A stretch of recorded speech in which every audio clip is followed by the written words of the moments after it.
Hello and welcome to another episode of the Cradle News Roundup, your one-stop shop for all news West Asia. I'm Seema, content creator and manager of social media at The Cradle, and I'm joined by my colleagues, Sharmeen Narwani, editor and columnist at The Cradle, and William Van Wagenen, Cradle contributor and investigative journalist. As we are filming this, Israel is on an unprecedented bombing spree in Lebanon, specifically southern Lebanon and eastern Lebanon. There are over 100 martyrs and over 400 injured since this morning after over 400 airstrikes have been launched on southern Lebanon and eastern Lebanon, with a focus on southern Lebanon. This comes after warning them that they should leave residential homes that have supposed Hezbollah weapons in them. Now, this comes after Hezbollah, over the weekend, launched its deepest strikes into occupied Palestine since 2006, using the Fadi 1 and Fadi 2 type rockets for the first time. But let's rewind for a second before that. Since last episode, we've had the heaviest week in Lebanon since 7 or 8 October, as I would put it. And we had on Tuesday and Wednesday the mass terror attacks that came in two waves. Tuesday and Wednesday, which saw the detonation of wireless pagers on Tuesday and two-way radio devices on Wednesday by the Israeli Mossad, and this maimed thousands and killed at least 39 people. This was an unprecedented terror attack, weaponizing tech on the largest scale we've seen. Then, 2 days later, on Friday, Israel committed a massacre in the southern suburb of Beirut and Dahi, among them women and children, and targeted several Hezbollah members of the elite Radwan unit. Two top commanders and other field commanders were also assassinated alongside them. So that is where we were before Hezbollah decided to target Haifa and the vicinity of Haifa. It was the next night, actually, and before Hezbollah strikes, Israel launched hundreds of airstrikes on Lebanon. This was Saturday night, claiming that it destroyed 400 missile launchers in one of its alleged preemptive strikes. And we saw that video even of the mushroom cloud, and people had been speculating what was it that Israel hit in southern Lebanon. Was it a tactical nuke or a thermobaric bomb? Hours after these brutal strikes that claimed to have destroyed 400 missile launching platforms, Hezbollah launches dozens of rockets in several waves towards Haifa, targeting these military sites, which was the Ramat David military airbase and the Rafael military industries complex. Sirens sounded in over 70 settlements, and nearly 300,000 settlers, if not more, fled to shelters, and we saw fire and destruction at a level we have not seen before. So that's where we are right now. Israel has really turned it up after claiming that Lebanon would become its main focus, claiming its war goal of returning the settlers to the north, along with its other war goals, which it hasn't achieved yet.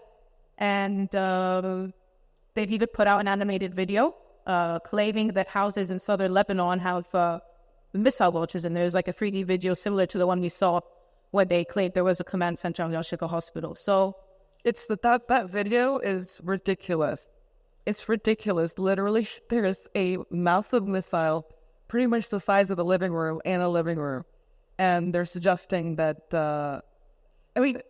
they put out that video to justify the targeting of homes, of residences, as though every person living in the South potentially has a missile in their living room. And a 2-year-old would know that's not possible.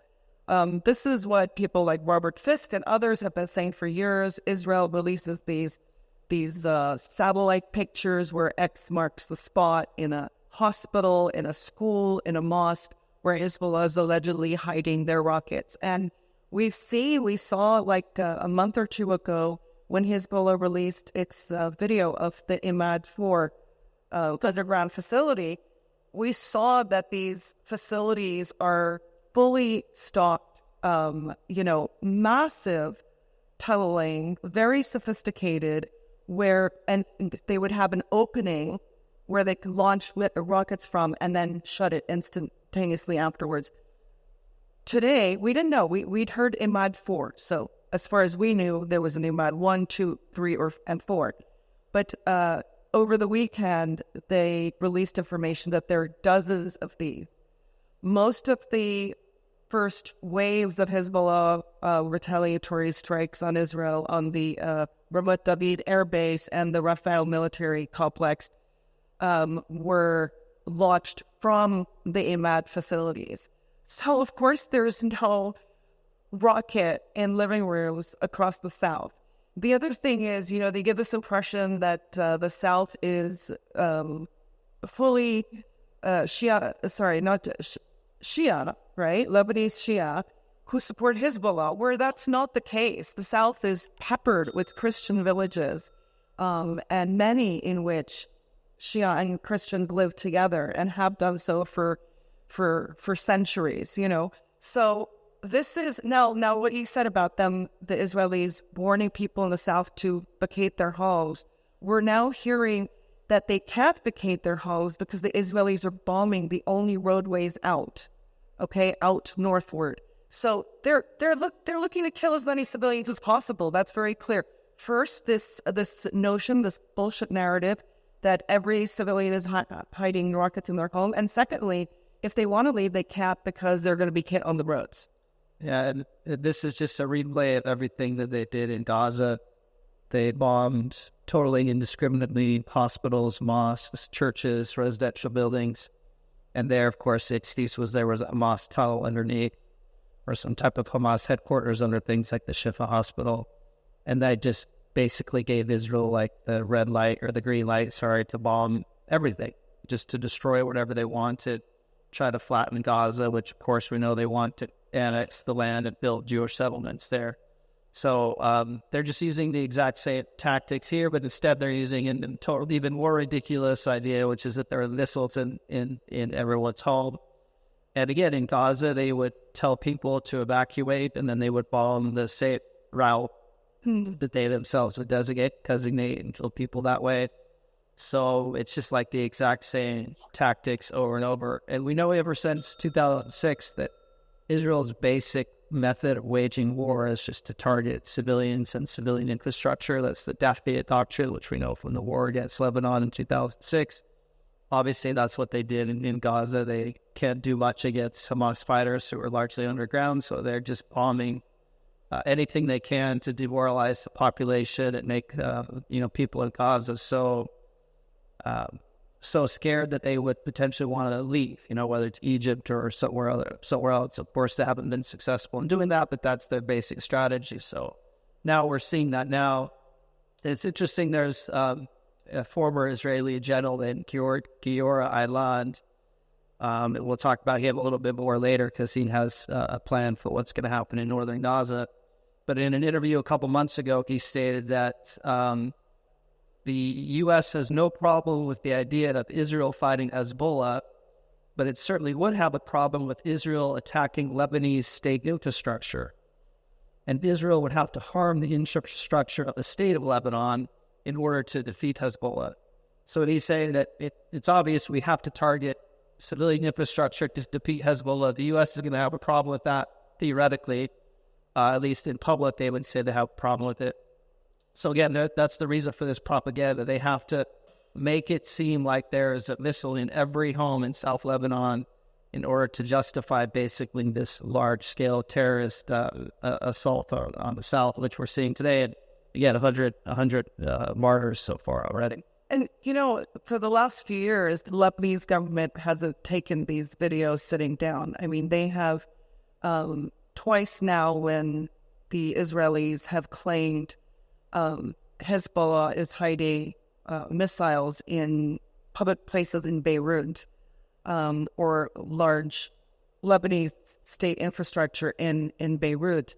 In the first case a few years ago, the Lebanese foreign minister took foreign ambassadors and journalists on a tour of these facilities, several facilities. I think there were 3 at the time, immediately the next day to show there was no such thing. And then very recently, was it earlier this year, the Israelis claimed that Hezbollah was hiding missiles in a hangar in Beirut International Airport, Hariri International Airport. And again, the Lebanese government issued a notice that they would take foreign diplomats and journalists on a tour.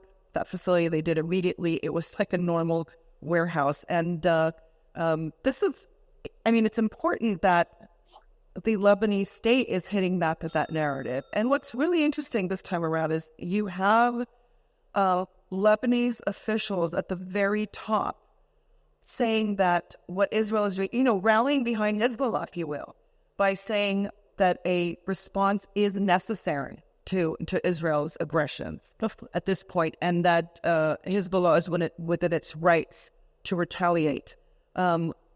One thing I think is a little bit important. So when Hezbollah struck the Ramat David air base, it struck it twice in the first few waves. This is the home to several Israeli Air Force squadrons and F-16 fighter jets that have been responsible for launching attacks on Israel. It's the main base used by the Israeli occupation forces for aerial operations in Lebanon and in Syria. And it's the only Israeli Air Force air base in the north of the country. In the strikes on Ramat David air base, Hezbollah said that this was in retaliation specifically for Israeli strikes on the south and other parts of Lebanon. Yeah, killing civilians. Yeah, across Lebanon. Hezbollah seems to want to dot every I and cross every T by assigning its attacks to legal justifications under international law. So these are a retaliatory strike for acts, okay? Then Hezbollah hit the Rafael military-industrial complex that makes a lot of Israeli electronics for the occupation army, etc. And this op was an expansion of Hezbollah's targets and range. But importantly, Hezbollah designated this strike as one response, the first response to the pager and walkie-talkie terror attacks, okay?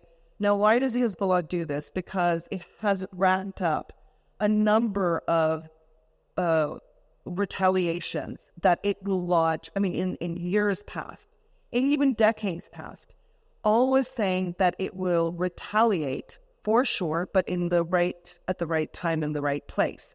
And people have, sometimes rolled their eyes at this as we were never going to see retaliation. No.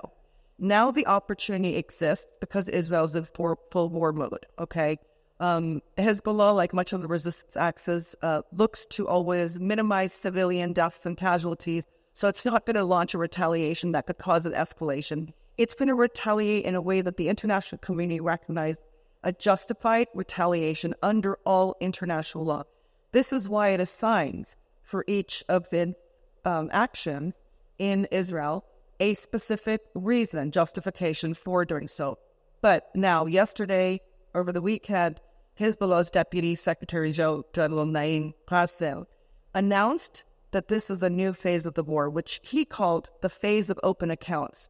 That doesn't translate well from the Arabic, but it basically means that all the accounts that we stacked up from years past and decades past now can and will be potentially executed, okay? Yeah. The killing of the various assassinations of various Hezbollah commanders from really decades ago, to every aggression that we're seeing across the Lebanese-Israeli border by the occupation forces today, which many understood to suggest that this would be a long war, because there's reams of retaliations that the Hezbollah has stored up for the right time and in the right place. And I think this is where we're going to see it. They can take out all their accounts now, justifiably, again, citing the reason for each attack.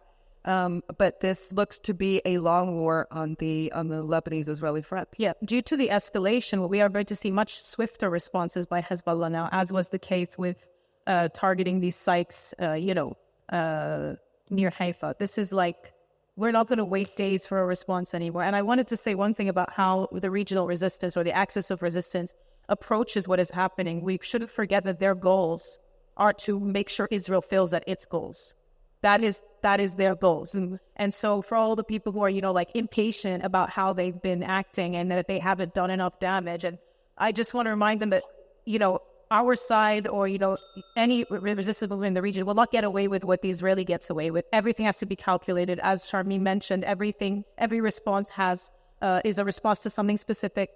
And so that is the main goal, is, as it has been, to stop the aggression on Gaza and to make sure that Israel feels that its goals, which Hassan Nasrallah and Naim Qassem both reiterated, you will not return the settlers to the north. And Hezbollah's most recent deepest strikes are, a testament to that. We will not see them. We will see more people displaced. And that's why it is clear that Israel does not actually want to return the settlers to the north, but wants to escalate against Lebanon. And another thing about the pager attack that you were saying, now we see Lebanese officials and people rallying behind Hezbollah. I think Israel's goal was, to cause civil strife and make everything fall apart by committing this mass terror attack. But what it actually did by committing this mass terror attack with pagers and two-way radio devices was legitimize Hezbollah. That is because that is an attack on Lebanon. That is not an attack on a Hezbollah target. And we've seen that in what officials have said. We've seen that in the national response to the injuries in all the hospitals. They have done the opposite of what they thought they would do. Now, of course, it's a very heavy blow. We are not here to deny that. We're not here to deny that the commanders who were assassinated were not important, or that this doesn't affect them, or even that this risk to their communication system doesn't affect them. But the point is, Hezbollah, knows and is expecting these kinds of things. And that's another thing for all the, Israelis boasting about how they took out 20 commanders in one go and it's over for them. And, we're coming for the Secretary General next. And all this talk. The point also, actually, with that, I wanted to read something from Khalil Nasrallah, who's actually a Cradle contributor. What he said... no relation to the Hezbollah. No relation. There are Christian Nasrallahs in Lebanon. No relation to Hassan Nasrallah. But what he said about this massacre in Dahi, which assassinated these commanders, was that disrupting command and control is one of the most important titles or objectives of these recent Israeli attacks, starting with the pager attack and then the communication devices, and then the assassination operation. So one of the most important elements that the Winograd report of 2006 referred to and considered to have caused the failure of the military campaign. Wait, so the Winograd Commission is Israel's own lengthy internal investigation examination of its failures in the 2006 war, and it was a humiliating document. It was. So they're saying that one of the most important elements that caused Israel's failure in its military campaign against Hezbollah was that Hezbollah was able to maintain command and control at the time. So now Israel's updated its goals to make sure that it's found an effort post-2006 to strike the party's command and control in any confrontation with it. And that's where we are now, considering that it's a fundamental factor that affects the course of the battle. But accordingly, you see that Israel targeted the communication systems and key leaders throughout this war.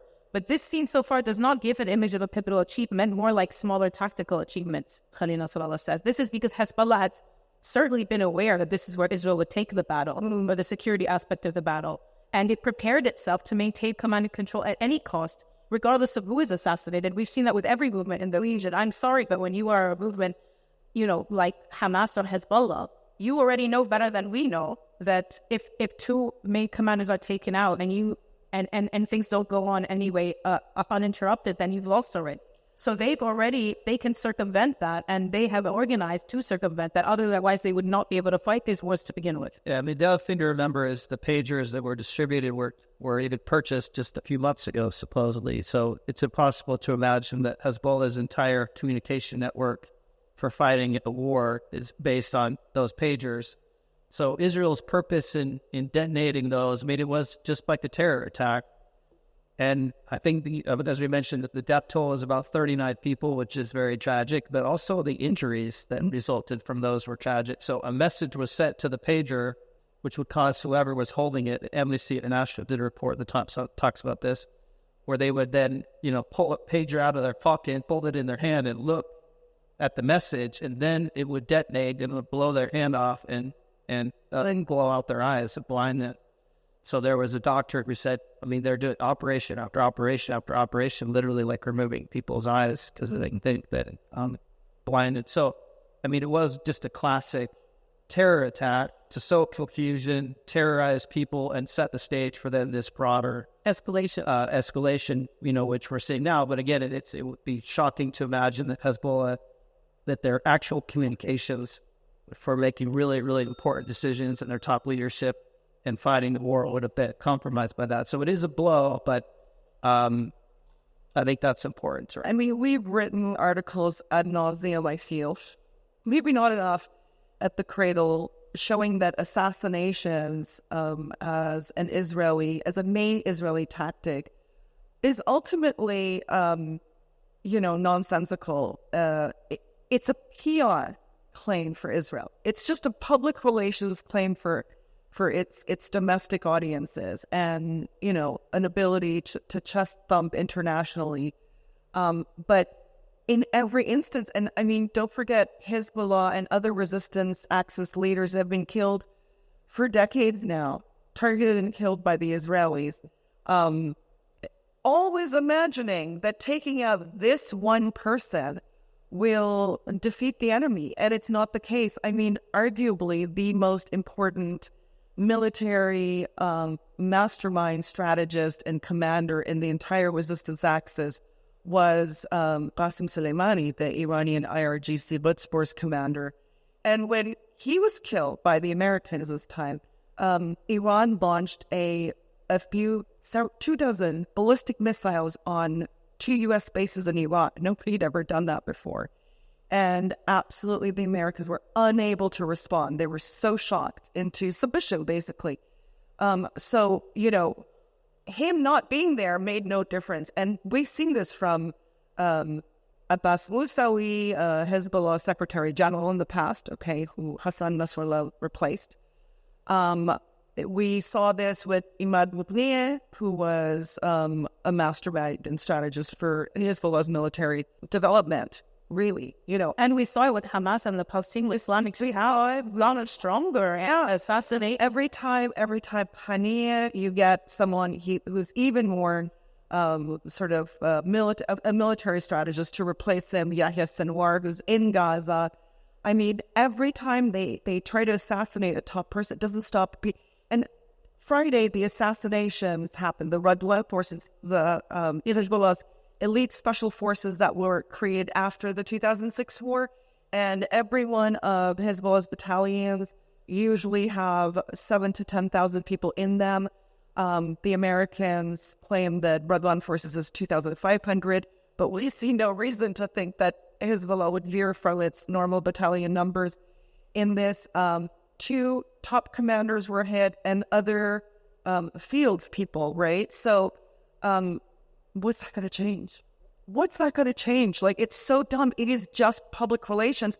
But in the process, they took out, completely destroyed 2 residential buildings, which is why we have a death toll of 54 and hundreds more injured from that one incident. There's a thing in international law about proportionality. And this was not proportional. In 2008, there was a big brouhaha in Lebanon where pro-American officials and pro-Israel officials, for that matter, were gunning for Hezbollah's private fiber optic network. It was a communications network that Hezbollah had set up throughout Lebanon by itself, for itself. Why did they want to do that? Is because the Israeli Winograd Commission showed that they could not infiltrate Hezbollah's communications during the 2006 war. And that was a major vulnerability for the Israelis, right? So communications, thwarting communications, infiltrating communications has been a big thrust by the Israeli military intelligence community. And the ITU, the International Telecommunications Union, I think like in 2010, 2011, actually passed a resolution. So this is like the kind of the General Assembly at the UN of the global telecommunications community.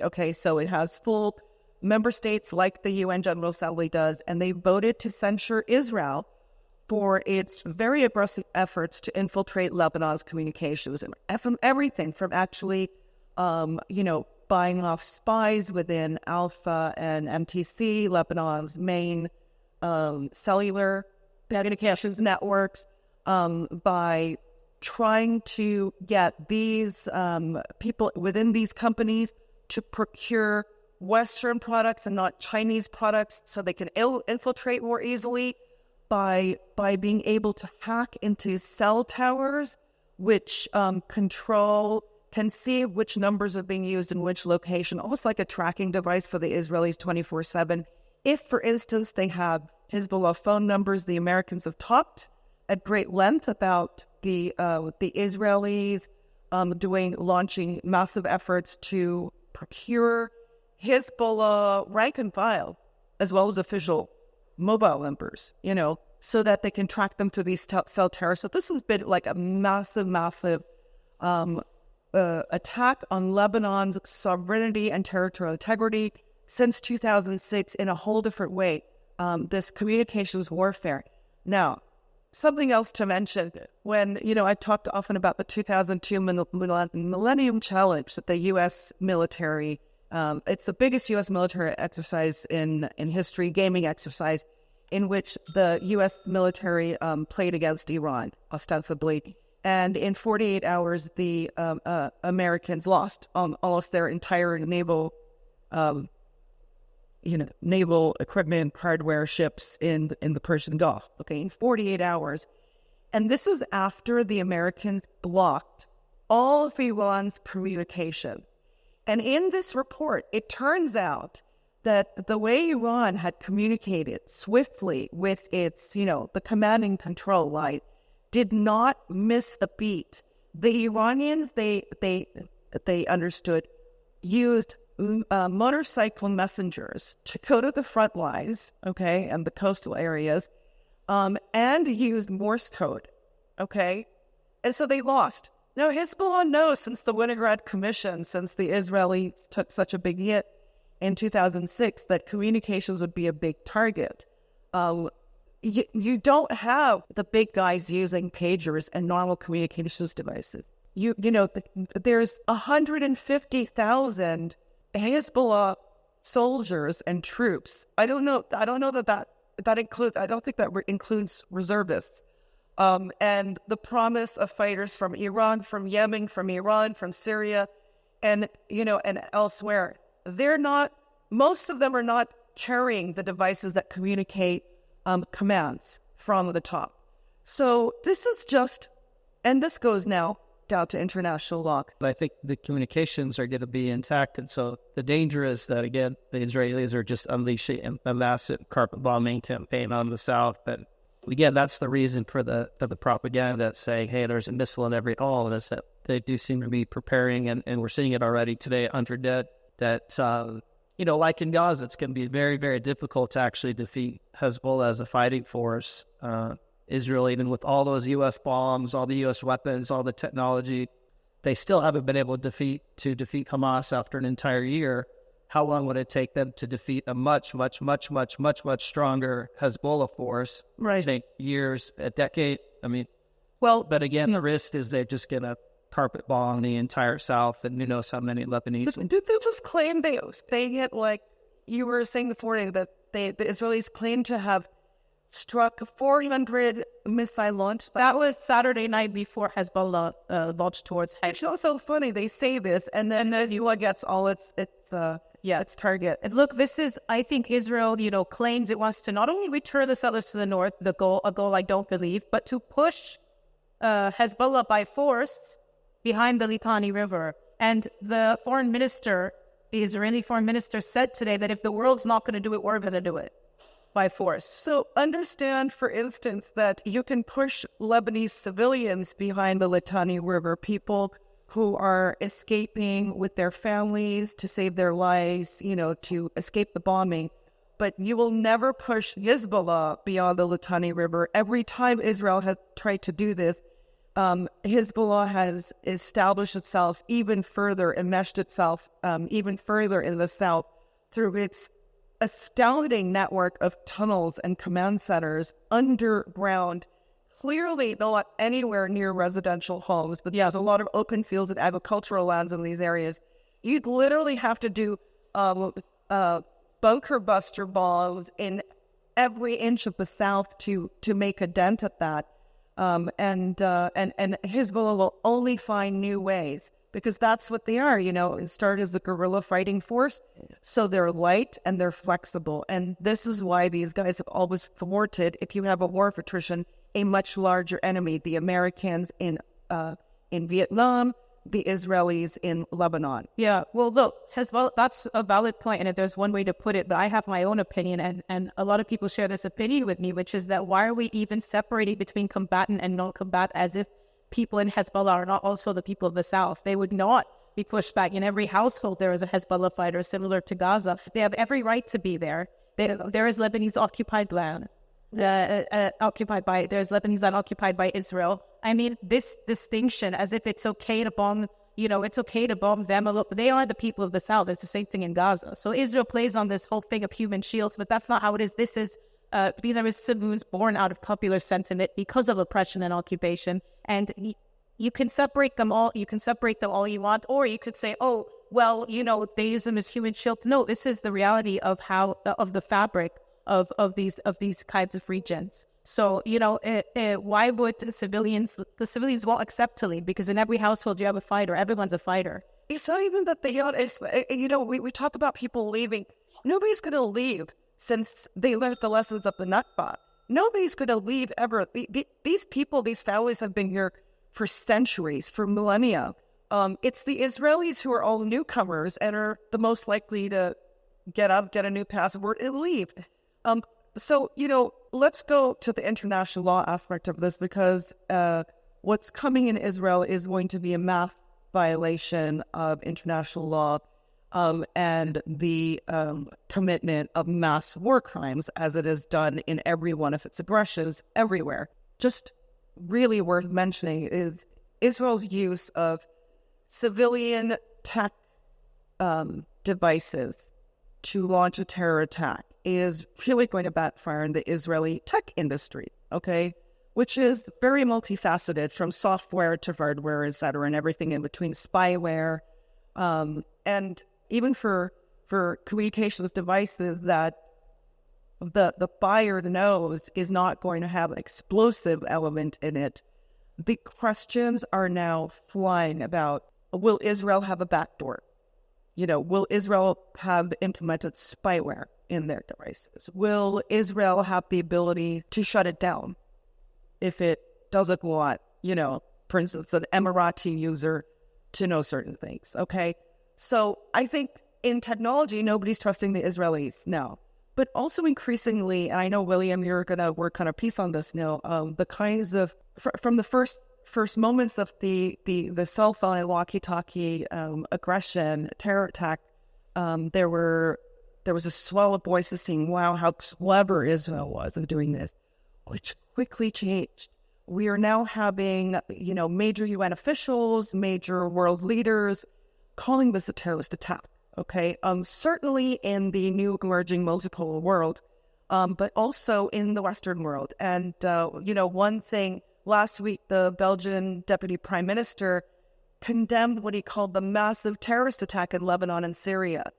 While Volker Turk, the UN High Commissioner for Human Rights, put out a statement that the attack violates international human rights law and international humanitarian law. So these are two aspects to look at: war crimes under international law and terrorism as defined by most countries.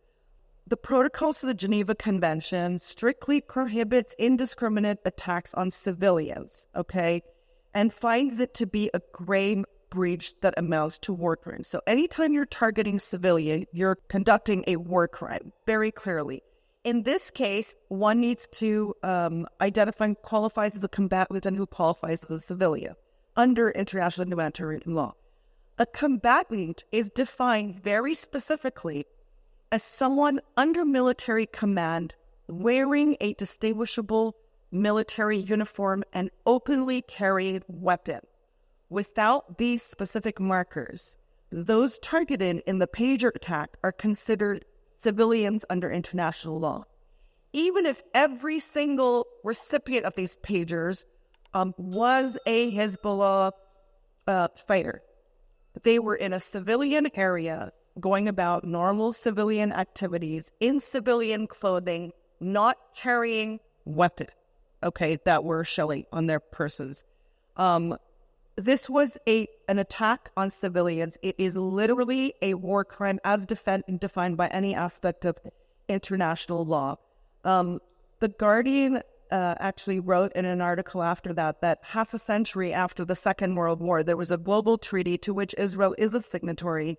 It came into force, which, quote, prohibited in all circumstances to use booby traps or other devices in the form of apparently harmless portable objects that are specifically designed and constructed to contain explosive material, which was why people are calling this consumer tech terror. Israel is a signatory to that. You cannot booby trap things. We will have an article out this week by a frequent Cradle contributor, Khalil Harb, who talks about how Zionism has done a full circle. It started before the declaration of state with Zionist terror gangs like the Ergun and Stern gang, whose leaders all went on to become Israeli prime ministers, who were designated as terror groups by the British and others, who used booby traps and bombings like the famous King David Hotel bombing that targeted British military command, and used assassinations as their go-to tactic for winning the state, but for taking territory. And now they've come full circle. They're doing terror attacks, bombings, explosive aggressions, and did I say assassinations? So literally, in the interim, this mighty fighting force that Israel supposedly has created, the biggest in the global south, the most qualitatively advanced fighting force in the entirety of West Asia, has lost its ability to execute wars, which is why they've gone back to the terror tactics of 100 years ago. Certainly, because when you're under threat, you will, commit more painful strikes. And I think they've kind of lost the plot now. And I think, there's been, there'll be a shift in perception, and it's important to recall international law. But my thoughts on international law. I don't believe in it. Everybody fundamentally believes in it unless you're against the nation-state unit. It's just people like yourself and many others, most others, I would argue, say this because international law is not applied as was intended. To Israel, especially. Yes, but, the argument at the UN for people who are pushing against the UN Security Council veto is that every permanent member of the UN Security Council that has veto power, all five of them, have used it over the decades to protect their allies, their proxies, their interests, etc. Yeah. To go back to my second point about the pager attacks, the terror attacks. So one was how this is very clearly a war crime because civilians were targeted, okay, not combatants in uniform carrying arms, etc., in the battlefield. The second way of looking at this is under the definition of terrorism. You have to consider that Lebanon is not in a formal state of declared war with Israel. So the aggression the Israelis did falls under a different legal classification, which is terrorism. According to the International Convention for the Suppression of Terrorist Bombings, Israel's actions can be categorized as a terrorist bombing. The use of civilian devices like pagers, okay, in non-military zones with the intent to spread fear aligns with the convention's definition of terrorism, which criminalizes the unlawful use of explosives to target civilians or infrastructure with the intent to intimidate populations or coerce governments. So this is a major part of what defines a terror action, is if the intent is political, to intimidate, to coerce, to force a reaction. This is very much Israel's strategies, as both of you have mentioned in this podcast, to scare civilians into very specifically turning on their military commanders, turning on their resistance, okay? But this has never worked.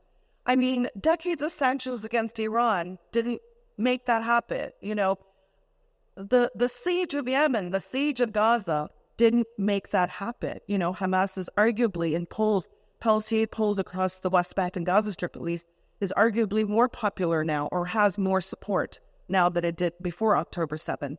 The same with Lebanon. After the pager attack, the Lebanese, by and large, except the diehard pro-American, pro-Israel minority, came behind the Lebanese. We saw striking scenes. Seema, you and I were discussing this right before, of that doctor at Hotel Dieu Hospital, in Christian part of Lebanon, Hotel Dieu French, that talked about, for the first time, the Lebanese are meeting Hezbollah.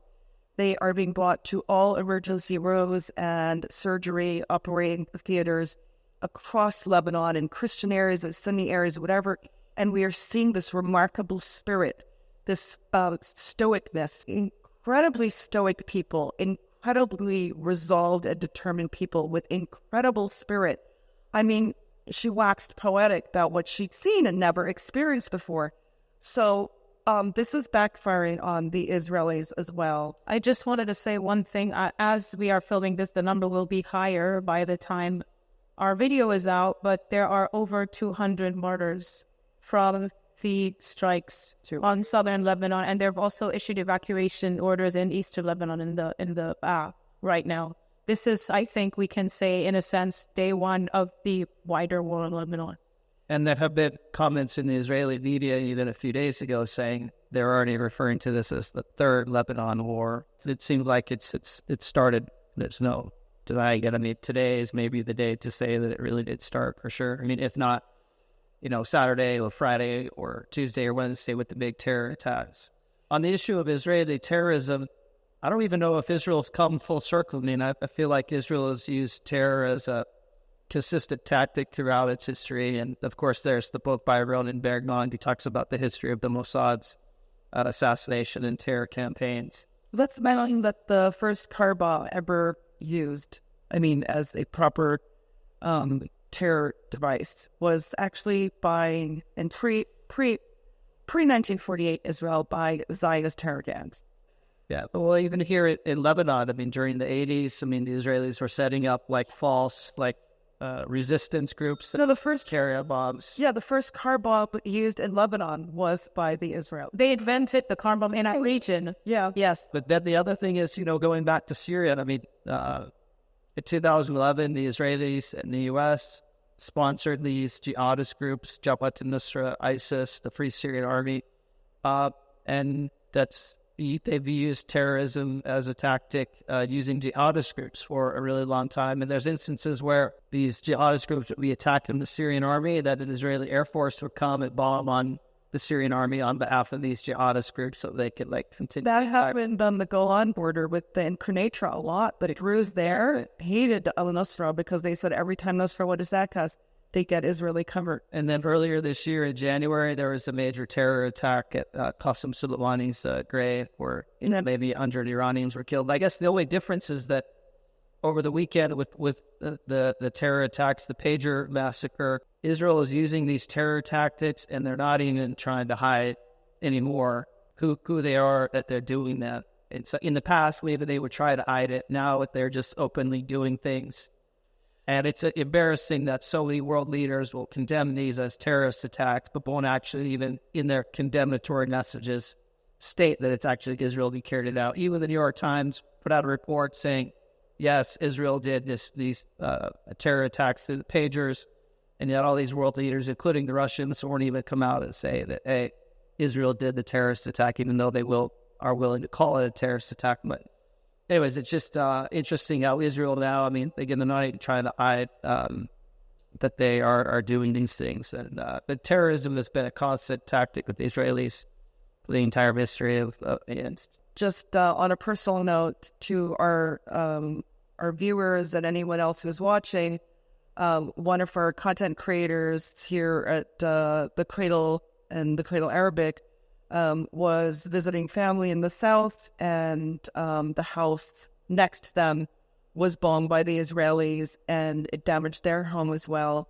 Her mother won't leave, so she's going to stay put with her mother. It's kind of like you're hearing this, like some of the elderly in the south especially refuse to leave their homes. This is why, as much as the Israelis bombed northern Gaza, there were many people who refused to leave.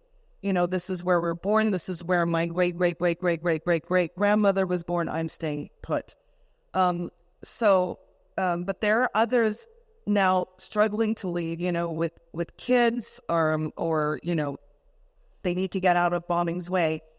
And so we're going to make a personal appeal for anyone who has an empty apartment in Beirut or anywhere in Lebanon, for that matter, because a lot of people, this is like a war of attrition. People left after the port explosion, wonder who did that now, right? And people left because of the financial collapse, wonder who did that now. And people have left since October 8th. So there are a lot of empty apartments in Lebanon, throughout the country. I would like to appeal for anyone who is happy to, give an apartment up to a family who's trying to escape the terror bombing of the Israelis, to contact us at contact@thecradle.co.